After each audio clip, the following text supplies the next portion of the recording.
As the partial government shutdown enters week 3 with no end in sight, we're getting a picture of how the fight in Washington could affect people across the rest of the country. If Congress and the White House can't come to a deal to fund a quarter of the government by February, millions of Americans who receive benefits from the country's food stamp program, SNAP, risk having their assistance cut off. The IRS has also been forced to send home 90% of its employees ahead of its busiest season. That could delay tax refunds. A recent piece in the Washington Post breaks down the potential consequences of the shutdown. Economic policy reporter Damian Paletta co-wrote that piece, and he joins me now from Washington. Damian, thanks so much for joining us. Break down for us what is at stake for families, first of all, if the Supplemental Nutrition Assistance Program, or SNAP, does not get funding before next month. How many Americans could this affect? Sure. So there's around 38 million Americans, many of them children and elderly people, who receive monthly benefits under SNAP, a couple $100s a month. And there's been studies that show this money really helps prevent people, from sliding even further into poverty.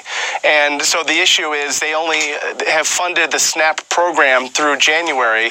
And since the Department of Agriculture is not funded under this current lapse in Congress, there is no more money for this program as of February. Now, they have some reserves that could maybe cover, 60% of the monthly balance, but they'd have to decide who would get that money, whether, everyone would have to take a cut or some people just wouldn't get anything. And they're scrambling right now to sort that out because they did not anticipate this shutdown to go on as long as it has. Well, so if the shutdown continues, is the government planning to implement any measures to make sure that people are able to get food? I mean, what can be done? Well, they've never faced a situation like this before. I mean, there simply is no money for the program. They have not funded the Department of Agriculture, and so I suppose they could, institute some sort of emergency, but that would require, Congress to become involved and appropriate the money. And right now, everything is bogged down over the debate about the wall. So they are scrambling right now to figure this out. They only have a few more weeks before, the impact would hit. And like I mentioned, we're talking 38 million Americans. Obviously, many of them low income and poor, and they've never been in a situation like this where it risked being cut off immediately. Well, in your article, you say that not only will this disruption hurt families who depend on food stamps, but also grocery stores and other businesses. Can you tell us more about that? Absolutely, yeah. So for most people, this money these aren't food stamps like people would think of 50 years ago. Mm-hmm. These are like credit cards they get where money is automatically deposited each month. And many people go and immediately go shopping at the grocery store with the money they get because they need to refill their refrigerators or their pantries. And so businesses, will really get hit. I mean, we're talking $4 or $5 billion in February that would not be spent because that money would not be put on the cards. So there would be a lot of impact both at large grocery stores and smaller grocers around the country in every state. Yeah, and I just keep going back to that figure that you quoted at the outset, the 38 million Americans. It is really hard to get your head around just how many Americans this will impact. But I also want to ask you about what's going on at the IRS. How will this impact the millions who will be filing their taxes in the coming months? Right. So last year on January 29th was the first day that Americans could begin filing their taxes. And as we know, people that think they're going to get tax refunds, they tend to file first because they want that money back. Last February, about $140 billion in tax refunds was paid out by the IRS. Now, the IRS has, sent home 90% of its staff without pay indefinitely because they are also not funded under this government shutdown. We're expecting to hear from them early this week their plan for the tax filing season. That will include whether they're going to process tax refunds. Last year, they said they would not process any tax refunds during a shutdown, but they're under, incredible pressure to reverse that because of the potential backlash.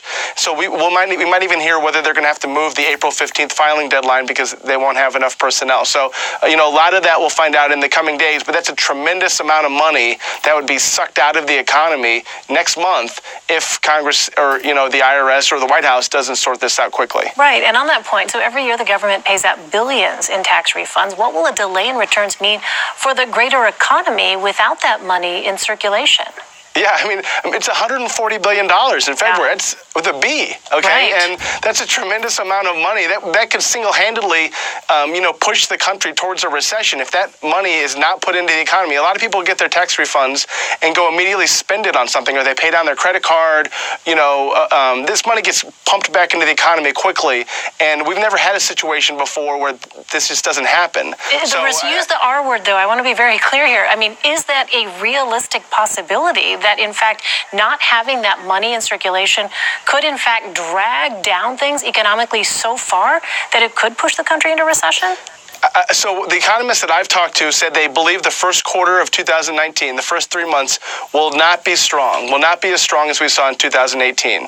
And if you add to that this idea that this money will not be put into circulation, this $140 billion, then you're pushing it really close to a possible recession scenario. Recession means that essentially that the government does not grow and it contracts. The economy contracts over the course of a period. So, as these things begin to snowball, people don't get their tax refunds, they stop buying things, then companies get hit and they don't reinvest or hire new workers. All those things can kind of collide into a big economic mess, and I think we're anticipating that will happen in February unless all these things get resolved quickly. So I know you said that we're waiting to hear from the IRS here in the coming days, but has the government outlined any kind of plan for the upcoming tax season if the shutdown continues? So last year they did. Last year, as part of their contingency plan that they published, they said that they would not issue any tax refunds during a government shutdown. They have not issued their plan for this year, and usually this is around the time of year when they say, because we're almost up against tax filing season, all the deadlines and when things will go into effect. And so, like I said, we're expecting that maybe Monday or Tuesday, and there's going to be a tremendous amount of interest and scrutiny and possibly even stock market reaction to whatever they say, because, like I said, this is a lot of people, this is a lot of money, and this is a lot of money gets put into the economy immediately. Really sobering to hear about the possible consequences if this shutdown continues. Damian Paletta, thanks so much for sharing your reporting and for being with us. Appreciate it. My pleasure. Thank you.